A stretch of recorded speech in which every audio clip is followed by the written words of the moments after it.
Funded girlfriend's college education with my hard-earned money, but she cheated on me while attending parties. I never thought I would share something like this publicly, but here we are. I guess I'm just trying to process and get over what happened and move on as soon as possible because this thing shattered me mentally and physically. I work in a healthcare center as a registered dietitian. That's where I met Jules. My GF of 3 years. She worked there as a receptionist. I got instantly attracted to her because of her humble and polite behavior. Not only that, she was way smart to be a receptionist. Humbleness and politeness was a trait required for a receptionist, but her ability to take up multiple tasks was amazing.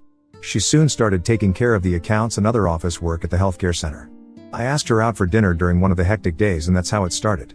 Knowing her, I got to know Jules was a very bright student and brilliant academically, but due to her family issues, she couldn't complete her education. Her father was an addict and her mother was hardly present. Jules had to take care of her sibling and household chores while her mother slogged 2 jobs to feed 4 children. Jules couldn't pursue college because she had to take up jobs to support her family. I felt so bad and wanted to help her because she deserved to become what she always thought as a child, and so I decided to fund her college and help her with the college expenses. She denied taking any help from me and said that she would save and have it of her own. She had been working for 5 years, and looking at her savings rate, it wasn't a realistic plan at all. This was not her fault at all because she had to send a substantial amount of her salary to her house. After a lot of analyzing and discussing, she agreed. Last autumn she started college and she moved to the college dorm, which was in the adjacent city. We have met only twice after her college, during her holidays, and she was happy to get back to studies after so many years. During her last semester break, she visited me. This time she told me about her worries, that she was not able to fit in the college society and was left out because she didn't have as many resources as other girls. I asked her not to worry about things like that and to focus on her academics. She immediately got annoyed at me for not understanding how embarrassing it is sometimes when all her friends head out for a night out, but she couldn't because she cannot afford it. She said it was not just about one odd night but a regular thing. Her friends and classmates wore the latest fashion while she felt outdated. Ever since she started college, she became very body conscious and tried hard to fit in with the so-called college society norms. I assured her that I was able to understand her feelings, but advised her that instead of feeling it in this way, she should be grateful that she was in college and now would be able to earn better jobs. Her situation makes sense as she never had those lifestyles or stuff as a kid and was completely abandoned, so it was her complete right to live her life, but I find her behavior rather immature. She should have understood that her situation was not like others who were parents funded. To cheer her up, I took her out to one of the most happening cafes in the town. Jules saw a few of her college mates and asked me to go somewhere else. I asked her what's wrong if they see us together, but she held my hand tightly and told me that she was not wearing a proper dress and that she didn't want any of them to see her like that. I got really frustrated at her behavior but didn't say a word that might hurt her and left the cafe. This was just not one incident, she's getting more into materialistic and superficial stuff. She has also been acting too rebellious and unpredictable these days. Day by day, her desires were getting out of my pocket, and it's not like I didn't have money, but her actions were rather immature. The money that I gave her for emergency funds, she started wasting it on useless things. Now, if I refuse her for anything, it leads her to have an extreme emotional breakdown and victim play of calling herself a poor and unlucky woman, which I hated the most about her personality. No matter how much I loved her, I would never disagree with the fact that it was straight emotional manipulation, and even when I was doing everything for her, she didn't really appreciate it. She always played a victim card on me, which melted my heart and led me to do things that made me uncomfortable doing so. After the argument, there were still a few days left for her college to start, but she left, giving me the false excuse that she was in need of money and wanted to do a side hustle. I asked her not to waste her strength earning for stupid things, to make good use of her time, and to do her best academically. I also asked her to not lose focus on the important thing that she always dreamed of. She again got annoyed at me for not understanding her point of view, so I asked her to do whatever she wanted. She blamed me for not letting her live the life. I had to remind her that I was funding money for her education and not for her lifestyle. She started crying and told me that I was looking down on her for being poor and not privileged enough like me. I apologized and asked her to stay, but she didn't and left the same night. I'm a very private, introverted person and stay off the addiction to social media. So was Jules. Earlier she used to be so busy in her life with work and household chores that she didn't have time for mindless social media scrolling, but after getting into college, she has become addicted to following trends and being part of a fast-paced society, and being a social butterfly was one of them. The other day I got a call from Jules for immediate help that she needs money to participate in a science competition. I got really happy and asked her to tell me the amount, which I would send right away. She told me it was $500, and I stopped thinking for a minute. I have also participated in a science competition, but they never asked for such a huge amount for a science competition. I tasked her with telling me why she needed this amount of money and told her not to lie. She remained silent and hung up the call. I called her again and again, but she didn't respond, and my irritation was above the bar.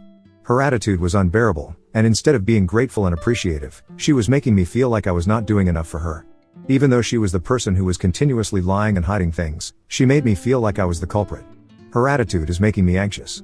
Earlier, we used to call and FaceTime each other regularly, but after that fight, she didn't call or text me for many days. I decided not to call or text her this time and wait for her to do so, and if she didn't, I would visit her at the college. After a week, I got a text from her saying she was busy with her assignments and that she would call me at night. I stayed up until late in the night, waiting for her to call, but she didn't. A few days later, I got a text from my school friend Jacob, who is from the same city as Jules' college. He said he was at a party last weekend and there were many people from my girlfriend's university. He said he saw a woman at the party who looked like Jules, but it was too dark and she was drunk and with a guy, so he didn't approach her. That really sparked my curiosity, so I asked him if he had any pictures. It was indeed Jules, wearing a very inappropriately revealing dress, drolling over a guy, drunk. It felt so disgusting to see her like that because she never touched alcohol. I zoomed in again and again to make sure it was her, because obviously, it was hard to believe the person you love turns out to be completely different. Look, I'm not a controlling type of person, but hiding something from your partner is actually considered a form of cheating, and my stomach dropped when I witnessed such a thing. I never went to parties without her, or if I ever did, Jules knew and created a drama out of it, and now she was doing the complete opposite of what she asked me to do. The same night I got a call from her, and we finally had a conversation for hours. She told me about her college stuff and that she had a full week off. The whole time I was talking to her, I was waiting for her to talk about the party, but she didn't. I couldn't hold myself and asked her about it. Man, she denied it outrightly and told me that she doesn't like having parties at all. I was just so shocked at her nonchalant lies. I feel done with her now. Update 1. So, I visited her college. I guess I was delusional about ignoring such things, so I finally decided to make a surprise visit to her college and see what's the matter with her. It was clear that something like that was going to happen sooner or later, and honestly, deep down I was prepared for that. After reaching her, I called her, but she didn't respond to my calls. I got really mad at her for doing this to me. I mean, it was not just about missing one call.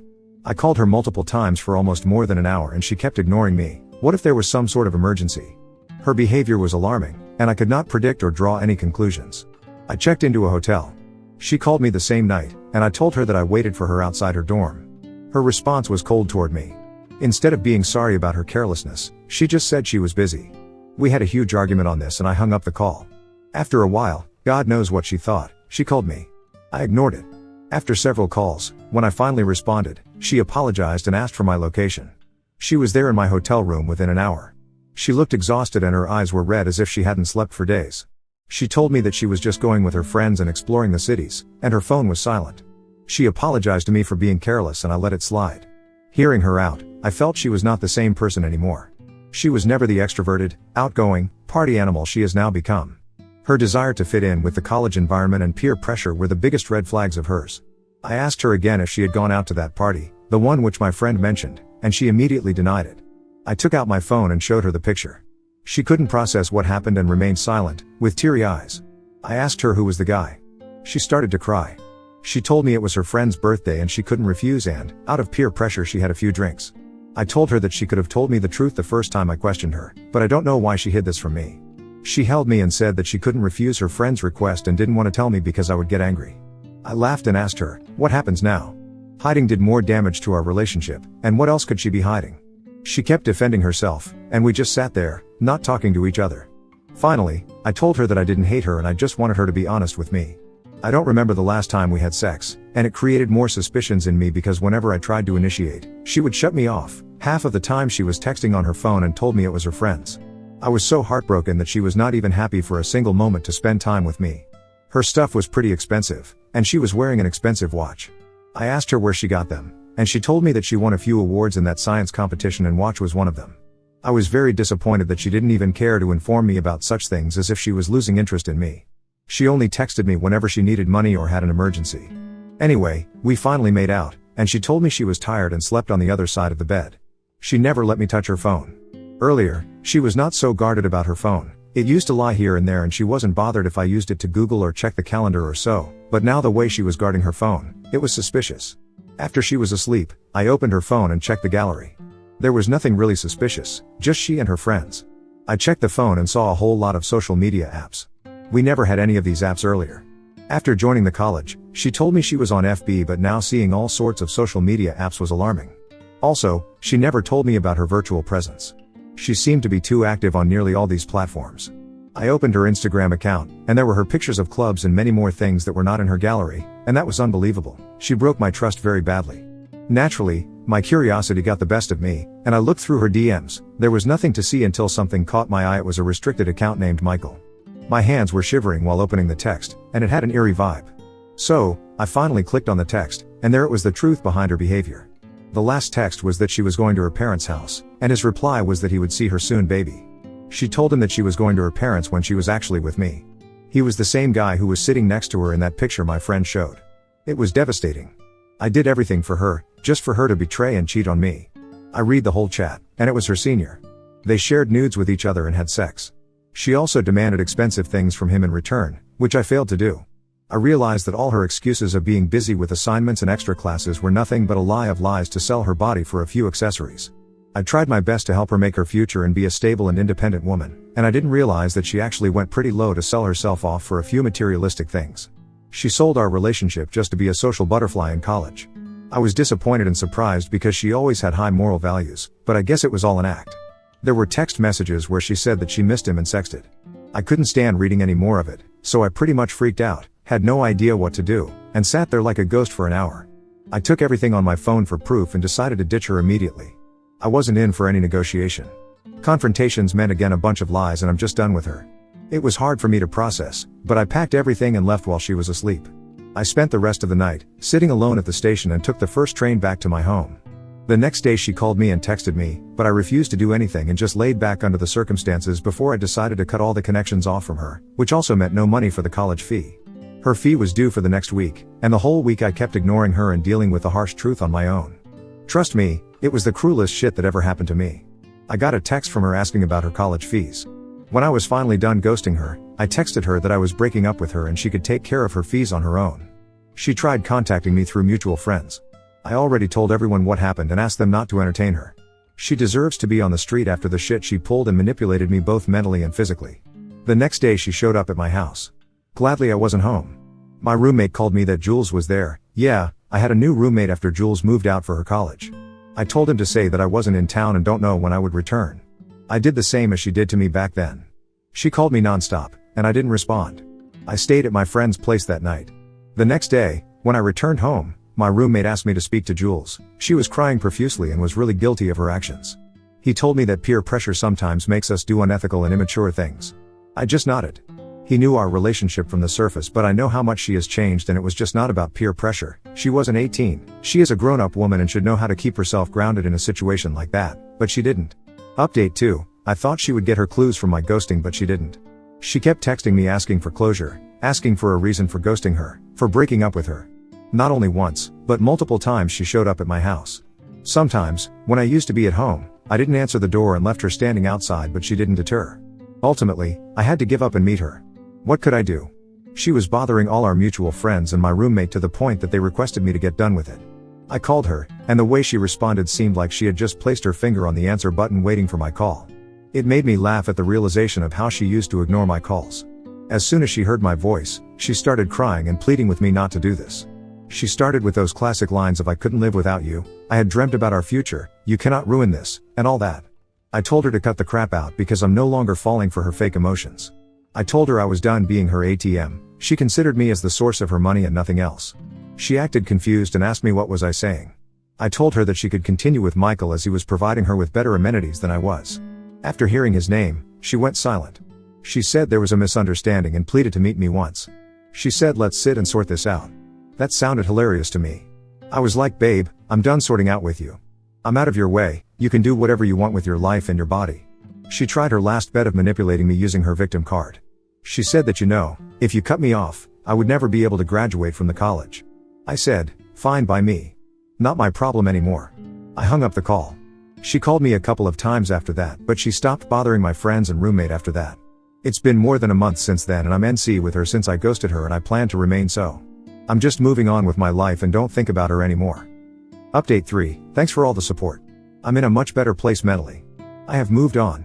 I took a solo trip to the mountains last month and it gave me a lot of mental peace. This is going to be a super mini update.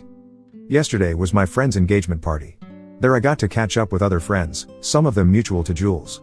I got to know that Jules had dropped out of college and she was back in the city working as a receptionist at some small office. It wasn't shocking because I knew that would happen. Looked like it was all just for fun with Michael, and when he was done, he moved on. He is a 20yo rich lad. What else do you expect him to do? Marry her and pay for her college fees. She got what she deserved. She bargained her future for temporary adrenaline and expensive items just to show off and come cool in front of her college peers. Now on to the next story. Story 2. My cheating ex-wife left me for her high school boyfriend, but they're still shunned when they visit our small hometown. My wife and I were born and raised in the same small town. I was a few years older than her, so we didn't interact until both of us were finished with college and had moved back. She had just come back after finishing school. The two of us bumped into each other in the grocery store and struck up a conversation. I knew of her because it was a small town, but I didn't know her personally. She had the same deal with me. After checking out, we talked to our cars, exchanged numbers, and went about our day. From the start, we seemed like a good match. We both wanted to live in the town we were born in and eventually raise a family there. The two of us also both worked in the medical sector, so this was another similarity we had. It was slow going at first because neither of us was sure it was going to work, but as time passed it became clear it was turning serious. I always knew that I wanted a wife, kids, a house, and the whole 9 yards. She seemed like she did as well, so when I proposed it wasn't that much of a surprise. The whole town seemed to be celebrating with us. Like I said, it was a small town. Both our families were well known and had a lot of friends here. I suppose that was why I was so insistent on coming back to eventually live here. It was a great place to just live and raise a family. Once we got married, the two of us decided to rent an apartment while we saved money up for a down payment on a house. Both our parents were more than willing to help us, but for now, we just wanted to see how much we could save. I might seem like I'm coming off as straightforward and practical, but I did love my wife very much. I'd never meshed with someone like I did her, and I assumed she felt the same. For the first 2.5 years of marriage, things were going great. It was around this time, however, that I noticed my wife getting rather short with me. She'd snap at me about things that normally didn't bother her before, and it was a little startling. I thought she might have been dealing with some stuff at work, so I gave her a little time. After 6 months the attitude started to change. My wife seemed happy and giddy again, though then something else started to pop up. My wife was always busy. When we did interact things were fine, but this seemed to happen less and less.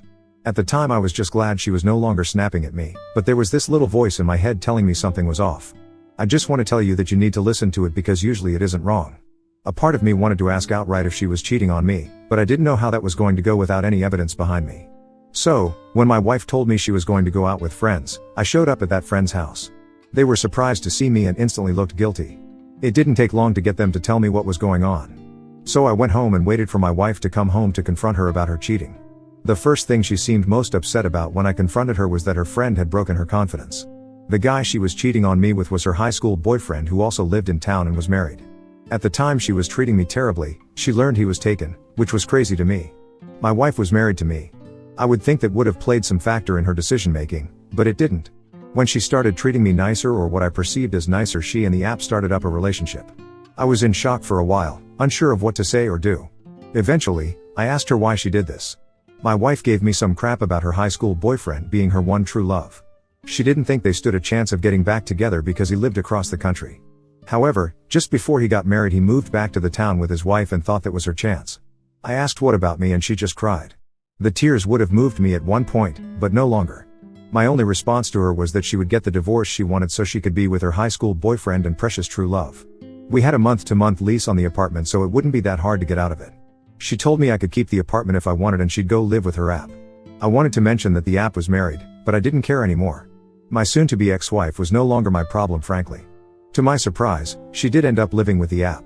His wife had left town to go back to be with her parents, leaving his house with an empty spot just for my wife.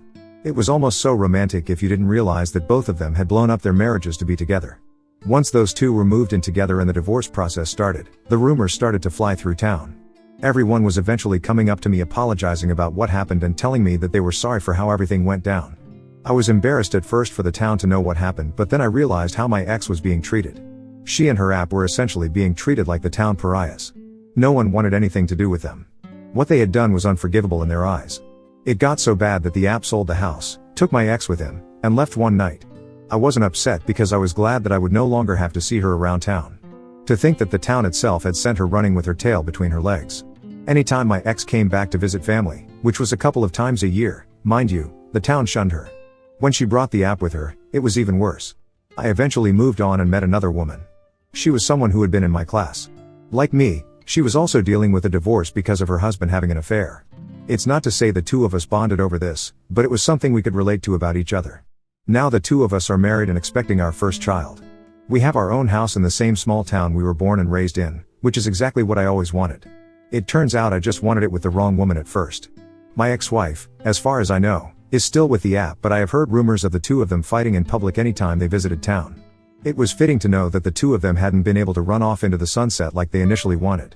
I am just not going to think about them and will focus on the new life I am building with my second wife.